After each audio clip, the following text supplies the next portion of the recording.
गिरावट की वजह जानना चाहूंगी, कहीं ऐसा तो नहीं कुछ ओवर रिएक्शन मार्केट का यहाँ देखने को मिला है? नहीं, ऐसा नहीं है, क्योंकि दो तीन चीज़ें हैं जो आज खुलने के बाद जो हुई इम्पोर्टेंट, जिसने बाजार को डायरेक्शन दिया कमजोरी का। पहली चीज़ तो ये कि एफआईआई ने लग रहा है स्क्रीन देख करके तेज़ी से बेचा है, क्योंकि एक दिन हाथ रोका था। और एक्चुअली देखा जाए तो एफआईआई के रुझान बहुत साफ है नहीं।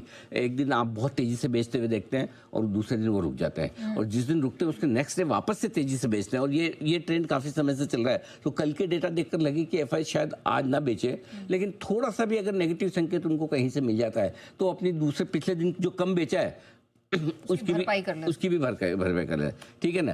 तो ये सबसे बड़ी चीज़ है। तो लगता है कि एफआईआई ने आज फिर से जमकर बेचा है, नंबर 1।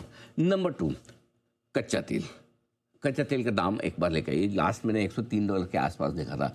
अब देखिए, कच्चा तेल अगर ऊपर रहेगा तो कुछ भी हो जाए, युद्ध खत्म हो युद्ध ना, अगर मेरा सिंपल सा सवाल एक चीज़ है नेहा जी, समझिए चलो युद्ध खत्म हो गया, मान लो ईरान भी मान गए, ट्रम्प भी मान गए, आप भी मान गए, मैं भी मान गया, बाकी सब मान गए, और कच्चे तेल के दाम 105 है, 100 है, 120 है, कैसे चलेगा मार्केट?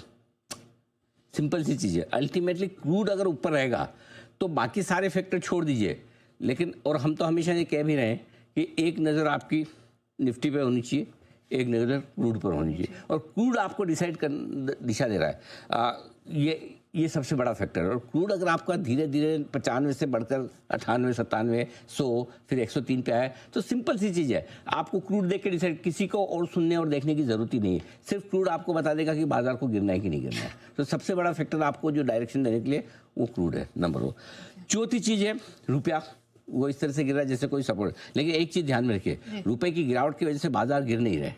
रुपए से गिरना होता तो रोज गिर जाते। रुपया का आज पहली बार थोड़ी गिरा है। इस महीने रुपया इसी महीने 3.5 पौने 4 रुपये कमजोर हो चुका है। लेकिन मार्केट तो इसलिए नहीं गिरा, मार्केट तो क्रूड से ही गिरा है या युद्ध से ही गिरा है। सो रुपए की वजह से हम गिरे नहीं। लेकिन हाँ, वो कहते हैं आग में घी डालने का काम है। मार्केट कमजोर है, उसके ऊपर रुपया खराब हो तो थोड़ा मूड और खराब होता है कि यही कच्चा तेल जो $70 में मिल रहा था, करेक्ट, और रुपया आपका 88 पे था, 87 पे था। अब यही कच्चा तेल $105 में लेना है और रुपया आपका 94 है, तो आग में घी डाल रहा है वो। अगर यही कच्चा तेल समझिए $70 वाला कच्चा तेल $100 भी हो गया, लेकिन रुपया आपका 88 वाला 82 हो जाए, तो शांति है ना थोड़ी तो। बराबर ना। वो कहते दुबले को 2 आषाढ़, वैसा वाला हाल है कि भाई एक तो कंगाली में आटा गीला टाइप, ठीक है। आप पहले ही हालत है। इसलिए रुपए, कोई अगर आपको ये बोले कि रुपए की वजह से मार्केट का, रुपए की वजह से नहीं है। रुपया एक एडिशनल फैक्टर है जो गिरावट को बढ़ा सकता है, कम कर सकता है, या मजबूती बढ़ा सकता है, मजबूती कम कर सकता है। मेन ट्रिगर नहीं है। हाँ, रुपए गिरने की वजह एक ही है, नया बाकी सब चीज छोड़ दीजिए, 1 and only 1 क्रूड। अच्छा।